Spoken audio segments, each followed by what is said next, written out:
जय हिंद साथियों, स्वागत है आपका अपने YouTube channel paramilitary news Hindi में। साथियों, एक जवान एनपीएस से पेंशन गया है, उसका कितना पेंशन बना है और उसका पेंशन का ब्रेकअप क्या है उसको हम जानेंगे। अगर वही बंदा ओपीएस से पेंशन जाता तो उसका कितना पेंशन बनता, तो हम एनपीएस और ओपीएस के अंतर को भी समझेंगे और जो एनपीएस से पेंशन गया है कितना पेंशन बना है, कितना बाय हैंड उसको रुपया मिला है, क्या है पूरा कैलकुलेशन आज के वीडियो में हम ये समझेंगे। तो वीडियो के साथ आप बने रहे, वीडियो को स्किप ना करें। तो चलिए शुरू करते हैं। उससे पहले हम थोड़ा बता दें, कई जवान का सवाल आता है सर अगर एनपीएस में वॉलंटियर रिटायरमेंट स्वैच्छिक सेवानिवृत्ति जाते हैं तो कितना रुपया मिलेगा, अगर उसी हम सुपरनेशन जाना चाहते हैं तो कितना रुपया मिलेगा। पहले इस कैलकुलेशन को समझ लेते हैं, फिर हम उसका पे स्लिप आपको दिखाएंगे जो लास्ट में उसको मिला है वॉलंटियर रिटायरमेंट जाते वक्त जो उसको स्लिप मिला है उसका पूरा कैलकुलेशन हम समझेंगे। तो चलिए शुरू करते हैं। तो मैं आप लोगों को बता दूं, अगर आप लोग में से कोई भी जवान जो एनपीएस में अभी वॉलंटियर रिटायरमेंट जाने के योग्य हो चुके हैं, एलिजिबल हैं, अगर वो सोच रहे हैं पेंशन जाने का तो उसका कैसे क्या मिलेगा। अगर आप प्री मैच्योर में जाते हैं, अगर आप प्री मैच्योर मतलब आप 60 साल से पहले जाते हैं तो वो प्री मैच्योर में काउंट होता है। तो अगर आप प्री मैच्योर जाते हैं, एक मिनट में पेन ले लूँ, हाँ, अगर आप प्री मैच्योर जाते हैं 60 साल से पहले आप वॉलंटियर रिटायरमेंट जाते हैं तो जो आपका टोटल कॉर्पस है एनपीएस का, टोटल कॉर्पस जो आपके एनपीएस में जमा हुआ है उसका आपको 20% मिलेगा और रेस्ट आपका 80% पर जो आपका रेस्ट बचा हुआ है आपका कॉर्पस का जितना भी अमाउंट, उसका 80% का आपका पेंशन बनेगा। आपको एक इक्विटी बाय करना पड़ता है, पेंशन इक्विटी। आप उसके इंटरेस्ट पर जो भी इंटरेस्ट मिलेगा उसको डिवाइड किया जाएगा 12 से और फिर वो आपका पे निकल जाएगा जो आपको पेंशन मिलेगा।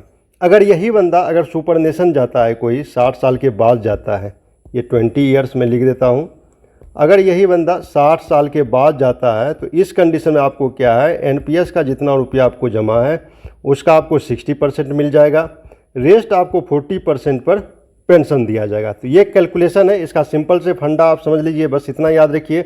20 साल में जाते हैं तो आपको 20% मिलेगा, 60 साल में जाते हैं तो 60 साल में 60% मिलेगा। लेकिन प्री मैच्योर है, आप 25 साल में जाइए, 30 साल में जाइए, आपको 20% ही मिलेगा। तो चलिए अब हम उसके पे के जो उसको पेंशन मिला है उसका हम पूरा स्लिप देखते हैं और उसके कैलकुलेशन को हम समझते हैं। तो अभी आप देख रहे हैं ये पेंशन स्लिप है जो उसको लास्ट टाइम मिला है, उसका क्या क्या डिटेल है। मैं यहाँ कुछ सिक्योरिटी रीजन से यहाँ मैं कुछ हाइड कर रखा हूँ, ये मैं नहीं दिखा सकता हूँ, तो ये हाइड है, आप बाद में कि आप इसका देख सकते हैं। डेट ऑफ बर्थ 1/2/1985 है, डेट ऑफ इनरोलमेंट ये 2005 का बंदा है जो अभी एनपीएस से पेंशन गया है। इसका डेट ऑफ रिटायरमेंट है 31/8/2025, 31 अगस्त को ये गया है पेंशन। इसका टोटल सर्विस हुआ 20 साल 5 महीना और ये वॉलंटियर रिटायरमेंट गया है। नीचे के हम ब्रेकअप में समझते हैं, इसका क्या है, बेसिक सैलरी देख सकते हैं 43,500 रुपया है। तो इसका सैलरी, बेसिक सैलरी देख सकते हैं 43,500 रुपया।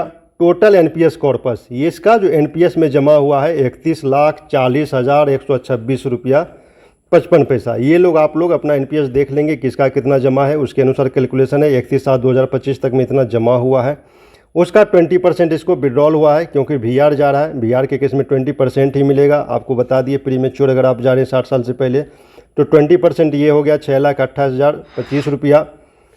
उसके बाद इसका बैलेंस, अगर इसमें से इसको 20% दे दिया तो इसका बैलेंस बच गया 25,12,101 रुपया।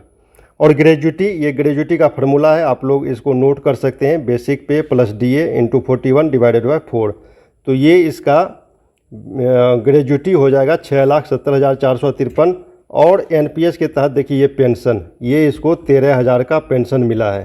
तो 13,000 का पेंशन कैसे है, तो जो इसका 80% जमा है इस पर इसको 6.75 या 8 इस इंटरेस्ट मिला होगा, उसका डिवाइडेड इंटू 12 करेंगे तो ये आपका अप्रॉक्स लगभग 13,000 निकल जाएगा।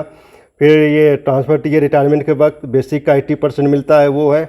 फिर ये फंड का नाम है, ये आपका डिपार्टमेंट के अनुसार फंड का नाम वेरिएशन कर सकता है, वो फंड का है। एफए है, लीव इनकेसमेंट में मिला है 4,98,206 रुपया। CGEGIS ये 7,350। तो टोटल 18,74,716 इसको बाय हैंड मिलेगा, जिसमें 20% एनपीएस का कॉर्पस है। 13,000 रुपया का इसका आपका पेंशन बनेगा पर मंथ। अब ये कैसे होता है, ये तो आप समझ गए कि 20% दिया और उसका कैलकुलेशन हो गया है। यही बंदा अगर ओपीएस में जाता तो ओपीएस में जाने के बाद क्या है, ये बेसिक पे आपका इसका हो जाएगा 50%। आप मान लीजिए बेसिक पे 43,500 है, इसका 50%, तो इसका 50% हो जाएगा बेसिक का 21,750, और फिर इसका डीए हो जाएगा 55%। सॉरी, डीए जब आप जॉब करते हैं, डीए जब आप पेंशन चले जाते हैं तो उसको डीआर बोला जाता है, डियरनेस रिलीफ, वो 55% मिल जाएगा। तो इसका कैलकुलेशन हो जाएगा, इसका हो जाएगा 55% 11,926, और आपका जो बेसिक फिक्स होगा 21,750। इसको जब आप जोड़ कर देंगे, जब इसको आप जोड़ करेंगे ये हो जाएगा 33,712 रुपया 50 पैसा। ये बनेगा आपका ओपीएस में पेंशन, अगर आप ओल्ड पेंशन स्कीम के तहत जाते तो। ये बना है आपका एनपीएस में पेंशन। तो देख सकते हैं दोनों में कितना भारी अंतर है, एनपीएस ओपीएस में। और ये आपका लगभग फिक्स हो जाएगा, इसमें कोई बढ़ोतरी नहीं होगा। जबकि ओपीएस के तहत आप जाते हैं तो डीआर का आपको बेनिफिट मिलता रहेगा, आपका ये बढ़ता रहेगा। अगर यही आप यूपीएस में जाते हैं तो उसको में आपको मालूम है कि जब तक 60 ईयर्स पूरा कंप्लीट नहीं होगा आपको 1 रुपया भी नहीं मिलेगा। तो इसमें मान लीजिए 0 ही मिलेगा, इसमें कुछ नहीं मिलना है। तो आप देख लिए एनपीएस में 13,000, ओपीएस में 33,000, यूपीएस में तो 0 ही मिलेगा जब तक आप सुपर नेशन की एज तक आप नहीं पहुंच जाते हैं। तो ये भारी अंतर है, इसीलिए हम अपने चैनल से बराबर ओपीएस की मांग करते हैं, आप लोग का मुद्दा उठाते रहते हैं। तो आप समझ गए, अगर कोई जवान अभी जाने का प्लान कर रहे हैं तो वो आसानी से कैलकुलेट कर सकते हैं कि उसको एनपीएस में कितना मिलेगा अगर आप पेंशन जाने की सोच रहे हैं। तो ये था पूरा कैलकुलेशन। उम्मीद करते हैं आपको वीडियो पसंद आया होगा। वीडियो पसंद आया है तो अपने दोस्तों के साथ शेयर करें और हमारे चैनल को सब्सक्राइब कर लें, क्योंकि आपके ओपीएस की मुद्दा यहीं से उठेगी। मिलते हैं अगले वीडियो में, तब तक के लिए जय हिंद।